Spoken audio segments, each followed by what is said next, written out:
از یه شکلات شروع شد. من یه شکلات گذاشتم تو دستش، اونم یه شکلات گذاشت تو دست من بچه بودم، اونم بچه بود. سرمو بالا کردم، اونم سرشو بالا کرد. دید که منو میشناسه. خندیدم. گفت دوستیم؟ گفتم دوست. گفت تا کجا؟ گفتم دوستی که تا نداره. گفت تا مرگ. خندیدم و گفتم من که گفتم تا نداره. گفت باشه تا پس از مرگ. گفتم نه تا نداره. گفت قبول، تا اونجا که همه دوباره زنده میشن، یعنی زندگی پس از مرگ. بازم با هم دوستیم تا بهشت، تا جهنم، تا هر جا که باشه من و تو با هم دوستیم. خندیدم و گفتم تو براش تا هر جا که دلت میخواد یه تا بذار. اصلا یه تا بکش از سر این دنیا تا اون دنیا. اما من اصلا براش تا نمیذارم.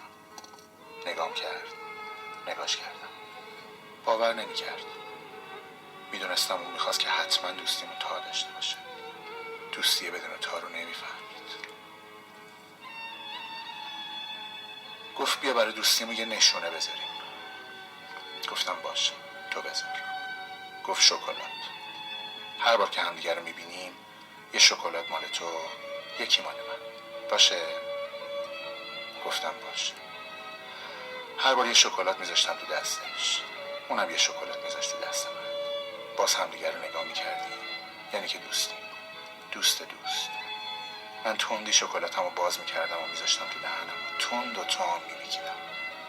میگفت شکمو، تو دوست شکموی منی. و شکلاتشو میذاشت توی صندوقچه کوچولوی قشنگ.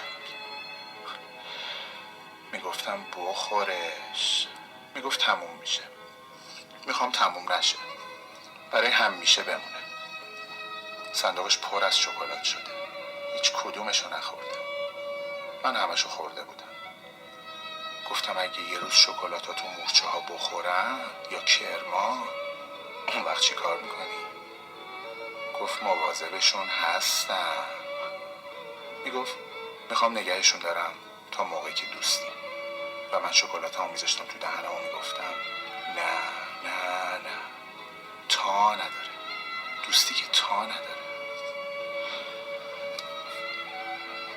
1 سال، 2 سال، 4 سال، 10 سال، 20 سالش شده. اون بزرگ شده، منم بزرگ شدم. من همه شکلاتامو خوردم، اون همه شکلاتاشو نگه داشته. اون اومده امشب تا خداحافظی کنه. میخواد بره اون دور. میگه میرم اما زود برمیگردم. من که میدونم میره و بر نمیگرده. یادش رفت شکلات به من بده. من که یادم نرفت. یه شکلات گذاشتم کف دستش، گفتم برای خوردن. یه شکلاتم گذاشتم کف اون دستش، اینم آخرین شکلات برای صندوق کوچیک بود. یادش رفته بود که صندوقی داره.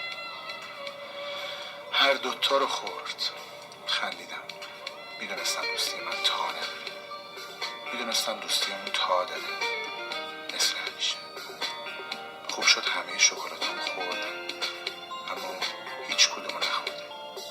حالا با یه صندوق پر از شکلاتای نخورده چی کار میکنه؟ ماه من قصه نخور، زندگی جزر و من